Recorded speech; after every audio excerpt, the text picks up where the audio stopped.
列位，今天咱又做一块捞故事了。老规矩，故事真假您别死较真，就当茶余饭后听个乐子。但里头那些老祖宗传下来的规矩讲究，您不妨往心里放放。好多话能传几千年，从来都不是空穴来风。今天这事儿发生在浙江南部的深山里，具体是丽水地界还是温州边上，我就不说太细了，免得有胆子大的真往山里钻。那地方早些年叫长命村，也有人叫长寿坳，全村120-130口人，散落在山坳子里，靠山吃山，日子过得清贫，但胜在安稳。说出来您可能不信，那村子在缺医少药的年月，居然是远近闻名的长寿村。村里就没有70岁以下走的，普遍活到80-90，光100岁老人就出过4-5个。搁当年那条件，简直就是神仙窝。我是早年间跑浙南收老木雕的时候，从山下一个老猎户嘴里听来的。那老猎户当年年轻的时候，跟着他爹进过一次村，出来之后半辈子没敢再往那边去。他说那村子后来荒了，成了鬼村，方圆10里的山民都绕着走。而这一切的根由，全是因为一幅画，因为一个外乡人不懂规矩，给死人的画像点了眼睛。您别觉得夸张，咱先跟您交代个底。咱们中国民间扎纸匠、画匠、仵作这几行都有各自的死规矩，其中有一条是好几行通用的，死人的眼睛绝对不能随便画。老话讲，画龙点睛破壁飞，画人点睛引魂归。活人的肖像点上眼睛，那叫传神，那叫精气神。可死人的像，不管是遗像还是纸扎人，你给点上眼睛，那就是给魂灵开了门，认了路。过去老画匠接白事的活，师傅头一天就教规矩，画死人脸，眉眼鼻口都能细描，唯独瞳人不能点，最多用淡墨勾个轮廓，留着空。为啥？横死的，心里有怨的，寿数没尽的，本来就舍不得走，你给画像点上眼睛，他就能借着画像看见阳间的路，顺着香火就找回来了。不光是画像，扎纸人纸马也是一个道理。童男童女的脸从来都是光溜溜的，没谁给画眼珠子，一点就活，容易勾走活人的魂气。这规矩传了上千年，不是没人试过，只是试过的人大多都没落下好下场。再说回这个长寿村，这村子为啥这么长寿？村里老人代代相传，说全靠祖上留下来的一幅祖宗画像。据说他们这一族是明朝末年避战乱躲进山的，领头的是个姓陈的老秀才，懂风水知阴阳，选了这块藏风聚气的山坳落脚。老秀才临死前特意让村里的画匠给自己画了幅全身像，留画给后人。这幅画要世代供在祠堂里，护着全村的福气，但有一样，眼睛永远不能点同人，就这么闭着。他说这叫闭眼藏福，他把自己剩下的阳寿一身的文气全封在这幅画里了，眼睛一闭，福气不外露，脏东西也进不来，哪天眼睛睁开了，福气就漏了，邪祟也就跟着进来了，到时候村子就保不住了。就这么着，这幅画像代代相传，供在村头的陈家祠堂正墙上。每年清明、冬至，全村人都得去磕头烧香，擦画像只能由族里最年长的老人动手，擦的时候连眼睛那一片都不敢碰，恭恭敬敬的。这么多年下来，村里风调雨顺，人丁兴旺，老人都长寿，连山里的野兽都很少进村伤人，村里人都信，这就是老祖宗闭眼护着的缘故。您想啊，深山老林里的村子与世隔绝，规矩就格外重，祖上传的话比天大，可坏就坏在后来来了外乡人，来了不信邪的年轻人。话说到70年代末，城里下来一批知青，分到各个山村插队，其中有个叫李建军的小伙子，20出头，戴个眼镜，白白净净的，上学的时候学过几年美术，画的一手好素描。小伙子年轻气盛，读过书，不信什么鬼神之说，常跟人说这些老规矩都是封建迷信，是旧社会糊弄人的。他分到长寿村的时候还挺高兴，说这地方山清水秀，空气好，适合写生。进村头一天，他跟着村干部去祠堂拜祖宗，抬头看见墙上那幅画像，当场就笑了，说这画的也太糙了，眼睛都没画，跟个瞎子似的，白瞎了这么好的祠堂。当时旁边陪他的老族叔脸就白了，赶紧拉他袖子，让他别胡说八道，对祖宗不敬。李建军嘴上收了声，心里却不以为然，觉得这帮山里人就是愚昧，一幅画而已，还能护着全村。他在村里住了下来，平时跟村民一起上山种地砍竹子，闲了就画画，画山画水画村里人，手艺确实不错，大家都挺喜欢这个城里来的文化人。谁也没想到，就这么个看着文质彬彬的小伙子，亲手捅破了村子几百年的安稳。他进村第3个月，村里的老族长没了。老族长姓陈，96岁，无病无灾，睡着觉走的，算是喜丧。按村里的规矩，喜丧得画遗像，摆在灵堂里受3天香火，然后跟灵位一起供进祠堂。早先村里有个老画匠，专门给人画遗像，守了一辈子规矩，从来没出过岔子。可偏巧那阵子，老画匠上山挖笋，摔断了腿，下不了床。山里路又陡又绕，出去请人最快也得5、6天，根本赶不上入殓。这时候李建军就站出来了，说：大爷大娘们别愁，我学过画画，我来给老族长画吧，保证画得像。族里的几个老人一听，头摇得跟拨浪鼓似的，倒不是不信他的手艺，是怕他不懂规矩，坏了祖宗的章法。可架不住村里年轻人起哄，说都新社会了，哪来那么多讲究，不就是画个像吗？能出什么事？再说老画匠动不了，总不能让老族长光着脸走啊。几个族老商量了半宿，实在没别的法子，就答应了。但答应之前，把李建军叫到跟前，千叮咛万嘱咐，说：小李啊，画脸画身子都随你，怎么像怎么画，唯独一样，眼睛千万别点瞳仁，就用淡墨勾个眼皮就行，记住没？这是老规矩，破不得。李建军当时点头点得特别干脆，说叔您放心，我记住了，肯定按规矩来。可他心里根本没当回事，觉得这就是老人家的封建思想，小题大做，不就是一双眼睛吗？画出来才叫逼真，才叫对死者尊重。他就在灵堂旁边的偏房里摆了桌子，对着老族长的遗体画，画了整整1天，从日出画到日落，傍晚的时候轮廓细节都出来了，确实画得像，跟老族长活着的时候一模一样。旁边帮忙的村民看了，都啧啧称奇，说小李手艺真不赖。等人都走了，偏房里就剩他一个人，他对着画像左看右看，总觉得缺点什么。缺什么呢？缺精气神。好好一幅画，眼睛是空的，闭着眼，跟睡着了似的，一点威严都没有，哪像个当了几十年族长的老人。他心里琢磨，老族长活了96岁，德高望重的，闭着眼像话吗？我给点上眼睛，画得炯炯有神的，村里人看了肯定高兴，哪能怪我？再说了，不就是2笔墨的事儿，真能出什么幺蛾子？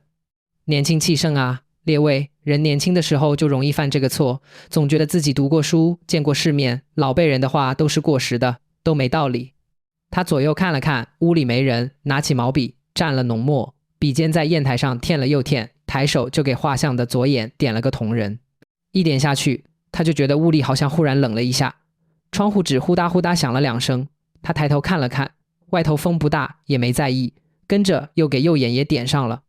俩眼睛一点，整幅画立马就活了。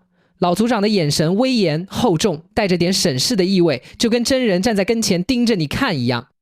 李建军往后退了2步，看着自己的作品特别得意，心说这才叫遗像嘛，这才叫尊重逝者。他哪知道，就这2笔浓墨，把村子几百年封着的福气给捅了个底朝天，也把山里那些沉睡着的东西给吵醒了。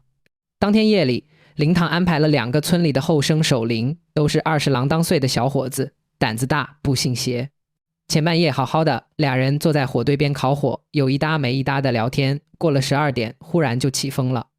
那风不是从外头吹进来的，是像从灵堂地里冒出来的一样，凉飕飕的，带着一股子土腥味。呼地一下，灵堂的门哐当一声就撞上了。供桌上的4根白蜡烛当场灭了3根，剩下那1根火苗子一下子缩成了绿豆大小，绿莹莹的，忽高忽低，照得灵堂里影影绰绰，墙上的画像跟着火苗晃来晃去，像是要从墙上走下来。俩小伙子当时就僵住了，手里的柴火都掉地上了。也就在这时候，他们听见灵堂后头靠棺材的位置传来了脚步声，踏踏踏，很慢很沉，像是个背着手的老人，一步一步踩着地上的香灰，从后墙根慢慢走到棺材头，然后停住了。俩小伙子吓得大气都不敢喘，浑身汗毛都竖起来了。其中一个姓张的后生胆子稍微大点，壮着嗓子喊了一声：谁在那儿？没人应声。灵堂里静得吓人，只有蜡烛燃烧的滋滋声，还有俩人咚咚的心跳声。过了没半分钟，那脚步声又响了，从棺材头往供桌这边走，一步一步越走越近，走到画像底下又停住了。紧跟着就是一声咳嗽，沙哑沉闷带着一口痰音，跟老族长生前的咳嗽声分毫不差。俩小伙子魂都吓飞了。就在这时候，最后那根蜡烛噗的一下灭了。灵堂里瞬间伸手不见五指，黑暗里他俩感觉有个人站在供桌前面，正对着他们，呼吸声都听得见。俩人嗷一嗓子，转身就往门口跑，门被风吹得卡死了，拉都拉不开，最后是俩人合力撞开的。跑的时候，其中一个脚崴了，连滚带爬，鞋都跑丢了一只。俩人一口气跑回村，砸开族老家的门，话都说不利索了，就喊闹鬼了，老族长回来了。族老一开始还不信，说俩小伙子眼花了，可看俩人脸色惨白，浑身发抖，不像是装的，赶紧叫了几个胆大的村民，拿着火把扁担往祠堂赶。到了祠堂，推开灵堂的门，用火把一照，屋里好好的，棺材盖得严严实实，供桌上的贡品摆得整整齐齐，蜡烛也都在，不像有人进来过的样子。可等众人低头一看，地上全都倒吸了一口凉气。地上铺着一层香灰，香灰上印着一串脚印，光着脚，脚趾头特别长，步子迈得很小，从门口一直走到画像底下，清清楚楚。最邪门的是，只有走进去的脚印，没有走出来的，就好像那个东西走进来之后，就站在画像跟前，没再动过。有人颤颤巍巍举起火把往墙上照，那幅遗像挂在正中间，老族长睁着眼睛，眼神直勾勾的，火把的光晃过去，那眼睛好像跟着人转，看得人后脊梁骨嗖嗖冒凉气。坏了，坏了规矩了。年纪最大的族叔扑通一声就跪下了，对着画像连连磕头，嘴里念叨着祖宗恕罪，转头就问画像谁画的，是不是点眼睛了？这时候大家才想起来，李建军画的像。有人赶紧跑去喊李建军，等他睡眼惺忪的过来，一看这阵势，也有点慌了。主老盯着他问，我是不是跟你说过别点眼睛，你是不是点了？事到如今，李建军也不敢瞒了，低着头小声说，我就是觉得闭着眼不好看，就点了。你糊涂啊你！族老气得手都抖了，指着他鼻子骂，这是死人的像，能随便点眼睛吗？你这是把魂给招回来了。李建军还嘴硬说，叔，这就是巧合，脚印说不定是谁故意踩的，守灵的人熬困了看花眼了，哪有什么鬼啊，都是封建迷信。话没说完，旁边一个大妈就哭上了，说你懂个屁，我们村几百年的规矩能是迷信吗？你个外乡人来我们这儿作孽，我们全村都得被你害死。当天早上村里就炸了锅，老辈人一致说赶紧把画像烧了，再派人下山请道士来做法事，把老族长的魂送回去，不然不出3天肯定得出大事。可村里的年轻人不答应，尤其是几个跟李建军关系好的知青，说这就是封建迷信复辟，不能纵容，一幅画能闹出什么事，烧了就是破坏文物，就是对老族长不尊重。两边吵得不可开交，差点动起手来。就在这时候，人群里有个人站出来了，一开口就把事儿往绝路上引了。这人是村里的王神婆，60多岁，平时就靠给人叫魂、看虚病、立筷子过日子。早些年老族长活着的时候，嫌他装神弄鬼骗钱，骂过他好几次，还不让村民找他看病，他一直怀恨在心。这回可算逮着机会了，他挤到人群前面，眯着眼睛看了看画像，又掐着手指头算了算，突然一拍大腿说，不对不对，这不是老族长的魂。所有人都看他咋咋呼呼地说，老族长那是善人，怎么会吓唬小辈？这是山里的山精，是山坳子里藏着的脏东西，借着画像开了眼的空子钻进来了，老族长压不住他了。他这么一说，村里人更慌了，赶紧问那怎么办。王神婆斜着眼瞟了瞟李建军，阴恻恻地说，好办啊，谁惹的祸谁担着，这东西是冲着点眼睛的人来的，把他送到后山的乱葬岗去，给山里的仙家当祭品，他吃饱了自然就走了，全村就平安了。不然的话，不出7天，全村人都得给他陪葬。列位，您琢磨琢磨，人在恐慌的时候最容易信这种鬼话，尤其是家里有老人孩子的，越想越怕，越怕越觉得他说的对。慢慢的，所有人的目光都落到了李建军身上。刚才还跟他一起下地一起聊天的村民眼神慢慢就变了，有人往后退，有人攥紧了手里的锄头，还有人回家拿绳子，嘴里念叨着凭啥让我们全村跟着你死，一人做事一人当。李建军脸都白了，他站在人群中间，看着周围一张张熟悉又陌生的脸，终于感觉到了怕。他想解释，可没人听，他想往后退，身后已经被人堵住了。就在这时候，几个族老站出来拦着，说不行，不能害人性命，先把人关在祠堂偏房，看着他，再想别的法子。王神婆在旁边撇撇嘴，也没再说什么，可那眼神就跟看死人一样。李建军就这么被关在了偏房里，门外有人守着，他坐在冰冷的土炕上，听着外头村民窃窃私语，越想越怕。他这才明白，比起看不见摸不着的鬼，人被逼急了才是真的吓人。可他没想到，更吓人的还在后头。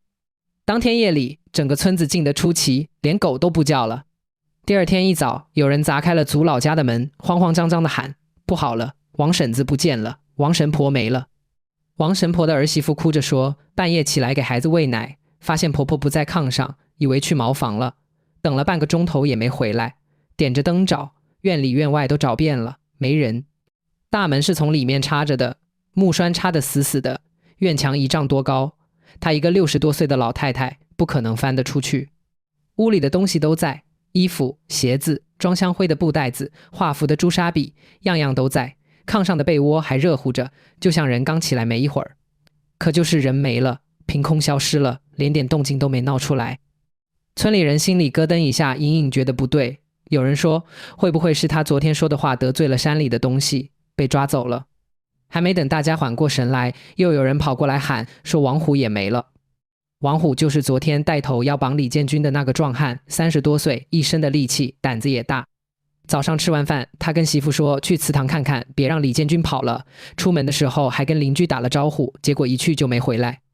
村里人赶紧去祠堂找，祠堂大门锁着，窗户都钉着木条，喊了半天没人应，敲开一条缝往里看，空荡荡的，只有那幅画像挂在墙上，根本没人。一个老太太，一个壮汉子，前后不到12个时辰，2大活人就这么没了，连点痕迹都没留下。这时候有人在抬头看墙上的画像，嗷一嗓子就瘫地上了。那幅遗像上，老族长的眼睛本来是正对着前方的，现在居然斜了，眼珠子往下撇着，阴恻恻的，像是在盯着供桌底下看，那眼神活灵活现，根本不像是画上去的。更吓人的是，画像的嘴角隐隐约约往上翘了一点，像是在笑，冷笑。也就在当天，整个山坳子起了大雾，白茫茫的浓雾，3步之外看不见人，把整个村子裹得严严实实。有人试着往山外走，走了2个多钟头，转来转去，又转回了村头的老槐树底下，根本走不出去，就像有什么东西把整个村子给圈住了，谁也跑不了。这下没人敢提李建军的事了，家家户户都锁着门，大人不敢哭，孩子不敢闹，连喘气都不敢大声，天一黑就吹灯上床，蒙着被子发抖，听着外头的动静。每天夜里，村里人都能听见祠堂方向传来脚步声，很慢，来来回回的走，还有拐杖戳地的声音，咚咚咚，从天黑响到天亮。李建军被关在偏房里，更是吓得魂不守舍。他隔着窗户纸能听见外头的脚步声，还有喘气声，就在窗户根底下转。他缩在墙角，一夜一夜不敢合眼，肠子都悔青了，可世上没有后悔药。就这么提心吊胆过了3天。第3天早上，天刚蒙蒙亮，大雾忽然散了，太阳出来了，明晃晃的，照得村子透亮，仿佛前2天的大雾都是幻觉。几个胆大的村民凑到一起，说总这么躲着也不是事儿，得去祠堂看看到底怎么回事，那2人到底去哪儿了。他们拿着锄头、扁担、火把，7、8个人壮着胆子走到祠堂门口。祠堂的大门还是从里面插着的，木栓卡得死死的，窗户上的木条也都好好的，没有撬动的痕迹，不像有人进去过。几个人对视了一眼，合力撞门，哐的一声，门被撞开了。门刚开一条缝，一股腥臭味就扑面而来，混杂着香灰和霉味，臭得人直反胃，捂着鼻子都挡不住。他们举着火把往里走，走到供桌跟前，低头一看，所有人都僵住了，浑身的血都凉了。供桌底下端端正正坐着2个人，正是失踪的王神婆和王虎。2人盘腿坐着，背靠着供桌，腰挺得笔直，就跟刻意摆好的姿势一样。他们早就死了，脸冲着门口，眼睛瞪得溜圆，眼珠子都快凸出来了，脸上的肌肉扭曲着，满是惊恐，像是临死前看见了什么极其恐怖的东西。最吓人的还不是这个，最吓人的是2人的脸上都被人用浓墨画了一双眼睛，圆圆的瞳仁，阴恻恻的眼神，那形状那神态跟墙上老族长画像的眼睛一模一样。火把的光晃了晃，映在2人脸上，那画上去的眼睛就像活的一样盯着门口的人。在场的人里当场就有2个吓哭了，腿软的站不住，还是祖老稳得住，颤着声说：快快看看还有气没，怎么进来的？有人大着胆子上前探了探鼻息，早就凉透了，尸体都硬了。再看周围，祠堂的门从里面反锁，窗户钉死，房梁上的瓦完好无损，地上的灰尘薄薄一层，除了他们刚才的脚印没有别的痕迹。一间完完全全的密室，2大活人就这么出现在了锁死的祠堂里，死在了供桌底下。他们是怎么进去的？是谁把他们摆成这样的？又是谁在他们脸上画了眼睛？没人知道。有人哆嗦着抬起头去看墙上的画像，这一看更是头皮发麻。那幅遗像上老族长的眼睛又闭上了，跟最开始的时候一模一样，眼皮垂着，面容安详，仿佛从来没有睁开过，仿佛前几天大家看见的睁眼、斜眼、冷笑全都是幻觉。可眼尖的人发现了不对劲，画像的左下角，老族长的衣角那里多了2个小小的人影，一男一女，低着头，弓着背，缩在衣角底下，就跟犯了错站着似的。那身形，那姿态，跟死了的王神婆和王虎分毫不差。没人敢再看了，所有人都退着走，出了祠堂，连滚带爬。当天下午，村里就开始有人收拾东西搬家，拖家带口，背着包袱，扶着老人，抱着孩子，拼了命的往山外走，谁也不敢多待一天。有人劝祖老说把画像烧了吧，祖老摇着头说晚了，已经封不住了，赶紧走，能活一个是一个。没半个月，村里就走得差不多了，剩下几个年纪太大走不动路的老人，说死也要死在老家，不肯走。结果不到半年，几个老人也陆续走了，走的时候都嘱咐后人千万别回村，千万别碰祠堂里的画，连那片山都别靠近。就这么着，曾经远近闻名的长寿村慢慢就荒了，房子塌了，院子里长满了草，路也被灌木封死了。祠堂倒是还立着，只是墙皮都掉光了，荒草长到了门槛子那么高。山下的山民都说那村子成鬼村了，夜里能听见里头有人说话，有拐杖声，还有人咳嗽，进山打猎采草药的都绕着那片山走，没人敢靠近。列位，故事说到这儿也就差不多了。您可能会问，这事儿是真的吗？真有这么邪乎？我还是那句话，10里不同风，100里不同俗，深山老林里的规矩多了去了，好多都没法用常理去解释。老祖宗传了几千年的死人不点睛，未必就是吓唬人的。您琢磨琢磨，那间锁死的祠堂，2大活人到底是怎么进去的？脸上的眼睛是谁画的？画像衣角那2个小人又到底是怎么来的？还有那个李建军，后来跟着知青返城了，据说回去之后大病了一场，眼睛就不好使了，看东西总是模模糊糊的，总觉得有人站在他跟前盯着他，后半辈子再也没敢拿过画笔。这些事儿到现在都没人能说清。老话常说，举头3尺有神明，有些规矩你可以不信，但最好别去冒犯，有些东西你看不见，不代表它不存在。尤其是年轻的时候，别总凭着一股气就什么都敢碰，什么都敢试，好多老规矩能传下来，背后都是前人用血的教训换的。真等捅出篓子，后悔可就晚了。行了，今天的故事咱就唠到这儿，天也不早了，您听完就早点歇着，晚上关灯之前记得看看墙上的画像，尤其是眼睛。